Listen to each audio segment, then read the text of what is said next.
السلام عليكم ورحمة الله وبركاته. الحمد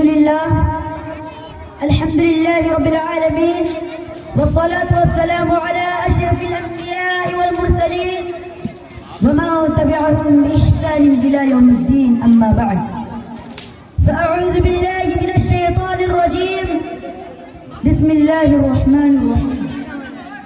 إن الذين آمنوا وعملوا الصالحات وأقاموا الصلاة وآتوا الزكاة لهم أجرهم عند ربهم ولا خوف عليهم ولا هم يحزنون. صدر محترم، حکم صاحبان، مشفق مربی اساتذہ کرام اور میرے دینی ملی بھائیوں اور پردہ نشین ماؤں اور بہنوں، آج میں آپ حضرات کے سامنے اس سالانہ انعامی مسابقہ میں جس عنوان پر لب گشائی کرنے کی جسارت کر رہا ہوں وہ ہے نماز آنکھوں کے ٹھنڈ۔ سامعین کرام، حضرت محمد صلی اللہ علیہ وسلم نے اس کائنات میں جلوہ گر کر اللہ کے پر لوگوں کو جس دعوت سے آشنا کیا ہے، اس دعوت کا نام دعوت اسلام ہے۔ اسلام ایک ایسے دعوت کا نظام کا نام ہے جو زندگی کے تمام پہلوؤں پر مشتمل ہے۔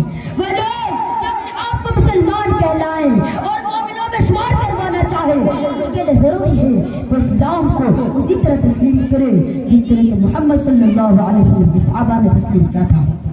قرآن مجید میں بھی اللہ تعالیٰ یہی بات کہی ہے، فرمایا فَإِنْ آمَنُوا بِمِثْلِ مَا آمَنْتُمْ بِهِ فَقَدِ اهْتَدَوْا۔ اگر دنیا کے لوگ اس طرح ایمان لائے جس طرح کہ محمد صلی اللہ علیہ وسلم کے صحابہ لائے تو اللہ ان کو ہدایت کے اقتدار میں شمار کرے گا۔ یعنی ایمان کے لیے ہدایت کے لیے شرط ہے کہ ایمان اس طرح کا ہو جس طرح کہ ایمان محمد صلی اللہ علیہ وسلم کے صحابہ لائے۔ فرمایا ان الذین آمنوا وعملوا الصالحات، اے لوگ سن لو، بے شک لوگ جو ایمان لائے ان کے لیے نجات نہیں بلکہ ایمان لا کر جنہوں نے نیک اعمال کیے، اچھے اعمال کیے، ان کے لیے نجات ہے۔ اور پھر اللہ رب العزت نے اچھے اعمال کی توضیح میں کلام پاک الفاظ میں فرمایا وَأَقَامُوا الصَّلَاةَ وَآتُوا الزَّكَاةَ۔ اچھے اعمال یہ ہے کہ نماز ادا کیے اور زکوٰۃ ادا کیا۔ یاد رکھے محمد صلی اللہ علیہ وسلم کے صحابہ میں اس بات کا تصور بھی نہیں تھا کہ کوئی بندہ مسلمان ہو کے نماز کا تارک ہو سکتا ہے۔ اس بات کا لوگ تصور نہیں کرتے تھے۔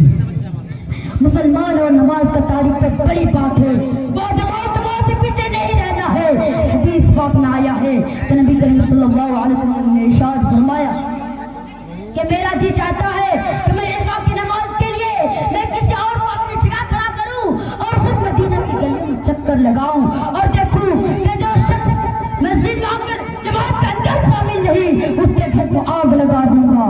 آپ نے کی سختی فرمائی اور حدیث میں آیا ہے کہ صحابہ کرام رضوان اللہ علیہم اجمعین کہتے ہیں کہ منافقوں کی پہچان کے لیے ایک موٹا سا لوگا کیا ہوا تھا اور وہ کیا تھا کہ جو شخص عشاء کی نماز میں اور فجر کی جماعت میں ہر وقت حاضر نہ ہوتا ہم سمجھتے تھے مسلمان نہیں، منافق ہے۔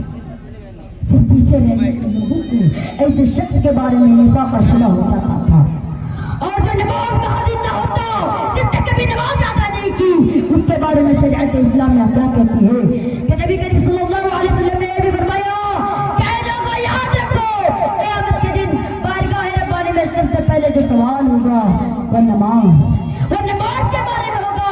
نماز پڑھتا تھا کہ نہیں؟ اگر کسی نے نماز ہی نہیں پڑھی قیامت کے دن اپنے رب کو کیا جواب دے میرے بھائیوں؟ روزہ کسی نہ کسی حالت میں بندے سے معاف ہو جاتا ہے۔